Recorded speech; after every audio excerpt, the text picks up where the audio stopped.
इस जो ये बातचीत उन्होंने कही है, ये कोट मैं आपको करके पढ़ के सुनाता हूं। 21 अक्टूबर 1943 को स्वतंत्रता संघर्ष के इतिहास में स्वर्णिम दिन माना जाएगा। पूर्वी एशिया के समस्त भागों के भारतीय स्वतंत्रता लीग के प्रतिनिधि सिंगापुर के कैथे सिनेमा हॉल में स्वतंत्र भारत की अस्थायी सरकार की स्थापना की ऐतिहासिक घोषणा सुनने के लिए एकत्रित हुए खचाखच भरे हॉल में नेताजी सुभाष चंद्र बोस ने घोषणा में कहा, यानी कि ये उस टाइम की बात है जब सिंगापुर के कैथे सिनेमा हॉल में जो इंटरिम गवर्नमेंट जो बनाई थी नेताजी ने, उसमें उस घोषणा को सुनने के लिए जो लोग आए हुए थे, वहां रुपए के ऊपर उन्होंने किस पॉइंट पर उन्होंने क्या बोला था इस बारे में, यह होगा, अस्थायी सरकार का यह कार्य होगा कि वह भारत में अंग्रेजों और उनके मित्रों को निष्कासित करे।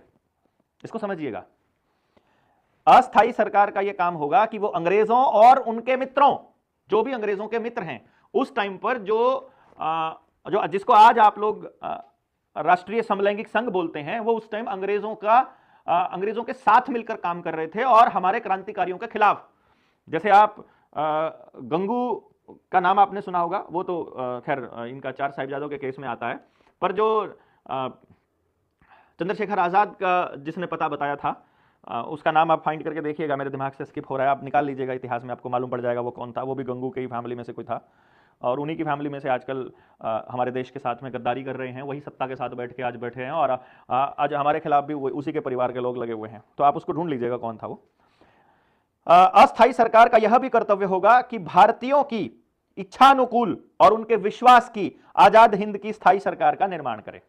ये उन्होंने बोला कि भारतीयों की इच्छा के अनुसार उनके विश्वास की आजाद हिंद की स्थायी सरकार का निर्माण करे। नेताजी द्वारा घोषणा का प्रेरणापूर्ण अपील के साथ समापन हुआ।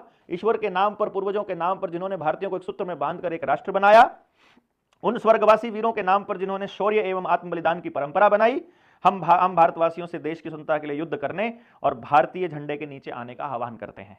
यानी उन लोगों को जिन्होंने हम शहादत दी है, जिन्होंने एक राष्ट्र बनाया है, उनके लिए एक भारतीय झंडे के नीचे हम आने का आह्वान करते हैं, मतलब आने वाले टाइम में युद्ध लड़ने और इसके लिए।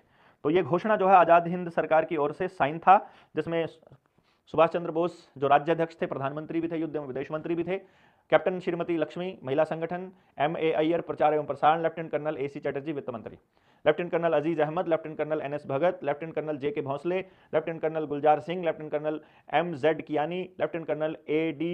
लोगनादन, lieutenant colonel Ehsan Qadir, lieutenant colonel Shahnawaz, ये सशस्त्र सेना के प्रतिनिधि, M.A. सहायक सचिव मंत्री स्तर के, और रास बिहारी बोस उच्चतम परामर्शदाता, करीम गनी, देवनाथ दास, D.M. Khan, A. Yellappa, J. थीवी, Sardar Ishar Singh